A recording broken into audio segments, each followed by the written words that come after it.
era de la información, donde las reglas del juego de la economía consiste en estar informado. En la era informática han surgido el mayor número de hombres ricos. En la era industrial le tardaba toda una vida a una persona convertirse en rico. En cambio, hoy podemos ver a personajes como Mark Zuckerberg, por citar un ejemplo, que tan solo en 5 años amasó una gran fortuna y hoy con 32 años de edad está en la lista de los hombres más ricos del mundo. La razón por la cual a las personas se les está haciendo difícil en darse cuenta que la era industrial ya pasó y que ahora estamos en la era de la información es debido al sistema educativo, el cual fue inventado en la era industrial. Repasemos cómo se dio el sistema educativo en la era industrial. Recordemos que la clave para producir más y mejor en la era industrial era la estandarización de la producción. ¿En qué consiste la estandarización? Consiste en producir todo parejo mediante procesos en series, es decir, entra materia prima por un lado del proceso y sale producto terminado por el otro. Todo un sistema eficiente de manufactura. Artículos como los zapatos se producen mediante un sistema en serie, al igual que los autos, los sombreros, los bolsos, los pantalones, etc. ¿Qué tiene que ver todo esto con la educación? Pues la educación también se estandarizó como proceso en la era industrial, es decir, entras como materia y sales luego como un producto terminado. Todo comienza en la escuela, donde te enseñan cosas básicas como leer, escribir, operaciones con números y hasta un poco de cultura. Hasta aquí es válido y aceptable, pues constituyen las bases. Luego pasas al bachillerato, donde te tienen 6 años aprendiendo el teorema de Pitágoras, leyendo la Ilíada y la Odisea, todo esto para mantenerte ocupado mientras cumplas la edad legal para laborar. Bueno, también te inculcan para que vayas a la universidad y estudies una carrera profesional que dura otros 6 años. Y ahí no para todo.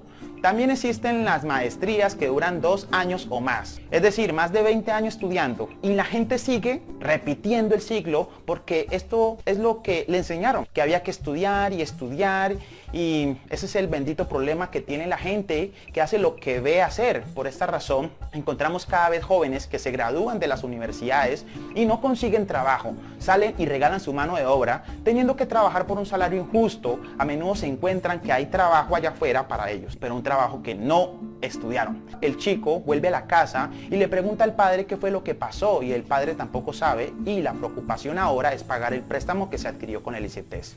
Sin embargo, surge una esperanza y es prepararse aún más. Entonces, ¿qué tal si estudiamos una maestría? De esta manera incremento el valor en el currículum, me mantengo ocupado para que no sea tan evidente mi desempleo. Hasta que no entendamos que la era industrial ya acabó y que estamos viviendo la era de la información y que las reglas de la economía han cambiado, no seremos prósperos. Mira este ejemplo. Hace unos años pocos tenían computadores, pocos poseían celulares, pocos tenían acceso a internet, etc. Hoy nos asombramos cuando alguien nos dice que no tiene celular o que no conoce Facebook, que no tiene WhatsApp. Diríamos que esa persona está muy frita. Estos cambios son evidentes. Sin embargo, si analizas un poco más la manera como se hacen los negocios, cómo se vende, cómo se paga, cómo se comercializa un producto, también es diferente. La tecnología avanza a pasos agigantados y en poco tiempo. Hoy todo lo puedes hacer desde casa, como pagar facturas, comprar lo que quieras por internet, incluso puedes trabajar desde tu propia casa y generar buenos ingresos. La manera como se hacen los negocios actualmente es algo que debemos entender. Los negocios de la era industrial tuvieron que evolucionar hacia una era informática. Los negocios que no evolucionaron quebraron, como fue el caso, por poner un ejemplo, de una empresa muy conocida, líder en cámaras fotográficas en rollos, que se llamaba Kodak. ¿La recuerdas? Se quedó para siempre en el rollo y no evolucionó a la era digital, y la consecuencia es que esta empresa quebró. El mundo cambia y el que no evoluciona se queda atrás. Esto aplica tanto a compañías grandes como a individuos. Un claro ejemplo de negocios que evolucionó y marcaron la frontera entre la era industrial y la era de la información fue las cadenas de comidas rápidas como McDonald's, Burger King, KFC, etc.